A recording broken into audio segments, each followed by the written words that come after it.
On the way back from Lewis's funeral, my mom told me to start packing. She waited until the day before we left to tell Edie. I'm not sure if she wanted to make it easier or harder.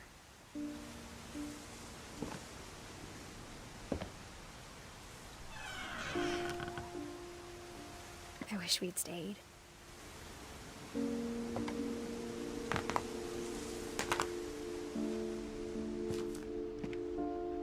But I understand why we left.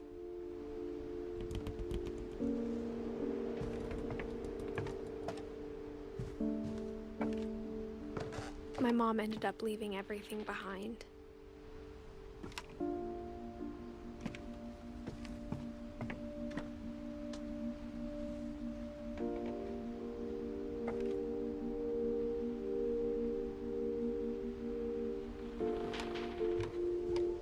What happened that night had been coming for a long time.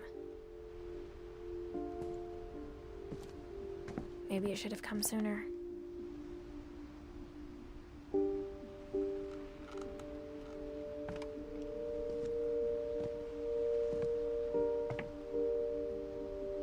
But it had to end one way or another. All that's left now is to tell you about that last night.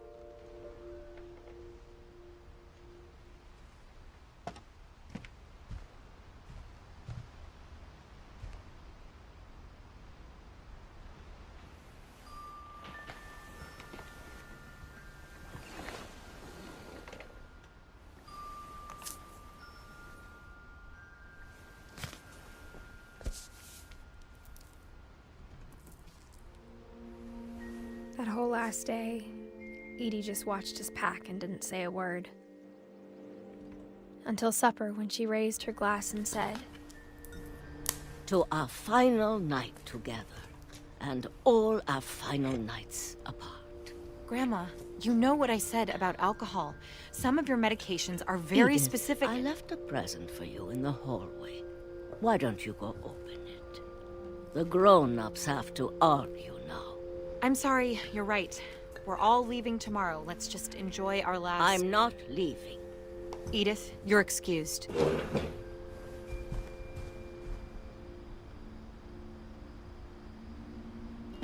the power had been shut off that morning, but Edie always had plenty of candles.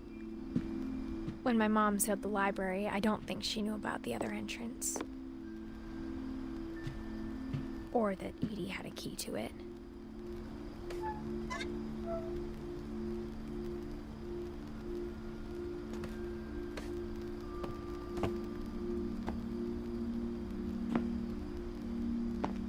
That thing you're afraid of isn't going to end when you leave the house.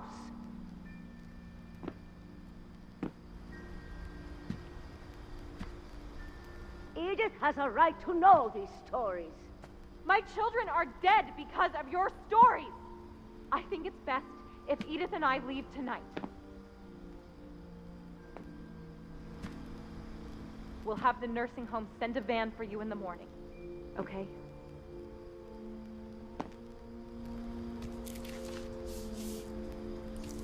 Dear Edith, there's so many stories I wish I could tell you, but there's only time for one.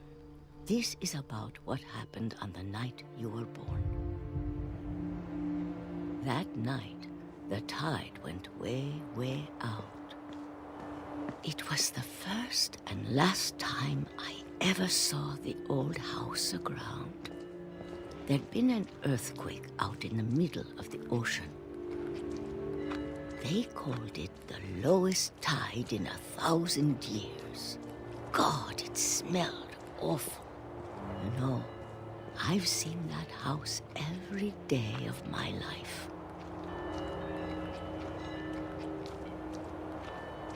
But I never thought I'd go back to it.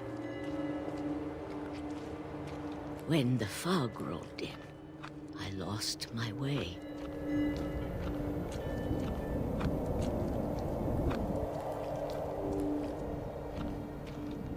I got turned around.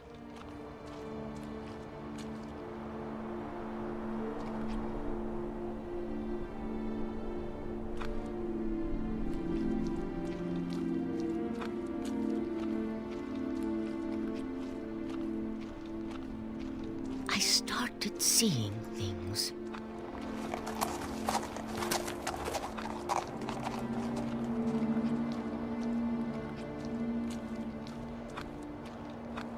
Things I'd forgotten had ever existed.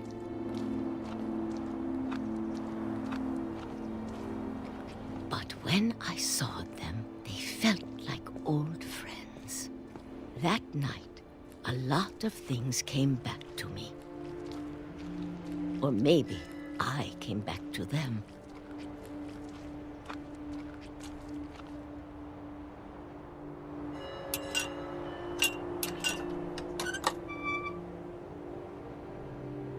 Things I can't explain, but that I need you to try and... Edith, what are you doing in here? It's mine. Edith! Mom, you're gonna rip it! Let go! I kicked and screamed, but Mom dragged me to the car. I never saw Great-Grandma Edie again. The next morning, the van came to pick her up, but she was already gone.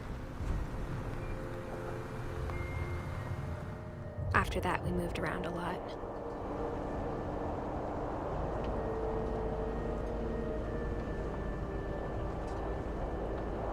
We both tried to make the best of it.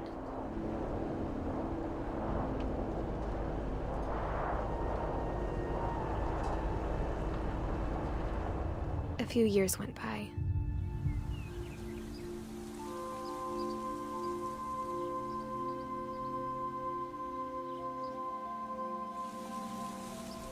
My mom didn't like to talk about it.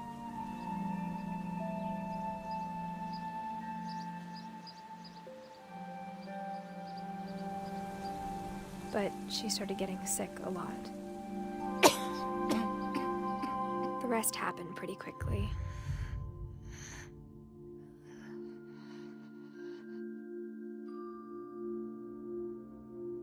She got better for a while, and then she didn't.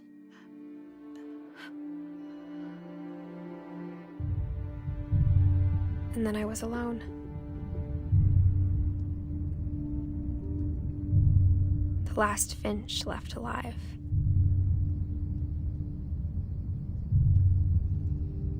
Until I found out about you. I'm still not sure what to tell you about all this. If we lived forever, maybe we'd have time to understand things. But as it is, I think the best we can do is try to open our eyes. And appreciate how strange and brief all of this is.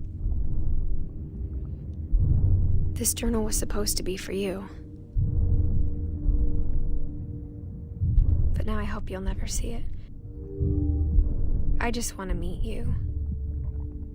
And tell you all these stories myself. But I guess if you're reading this now, things didn't work out that way.